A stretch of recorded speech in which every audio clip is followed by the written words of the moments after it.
Ano tawag sa ganyan na... Tennis necklace? Oh. This is a diamond carrot. Isa sa diamond cara. Alam ba? Ay, sorry. Nagkaalahas ka, pero vocabulary mo. Naisanla natin, ha? Let's talk to my stylist right now. Pero hindi, I'm so proud of you. Thank you, Meme. You've arrived. Yeah. Diba? And you've arrived before me. Mas bagay call time eh. Mas bagay call time. Welcome to our arrival. Yes, this is our arrival. Where's our departure?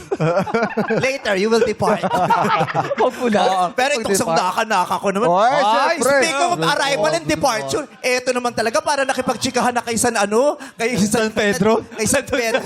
Oy, hindi. Nakaka, linis-linis mo ngayon, ha? Di ba? Banal-banalan ba? Kumbaga? Parang wala kang bahit dungis ngayon, ha? Wala talaga, wala talaga. Iba talaga si Lover Boy Oo, pumunta. iba talaga eh. Anong belt ka na? Anong kulay na ng belt mo? Black belt na yan. Ayun, oh. Black belt. Taekwondo pa to, karat. In-enroll ko siya nung summer. Ah, talaga ba? Ganyan kami. Ito, in-enroll ko ng dance class. Ito, in-enroll ko ng taekwondo tsaka karate nung summer. Isa ka talagang huwad na magulang. Yeah. Huwad. Warad. Wara. Huwad peke yun. Ala, huwad. Huwaran pala, huwaran. Ala, huwad. Isa kang huwad na lalaki. Peking lalaki. Huwaran Huwaran. magulang. Oo, huwaran.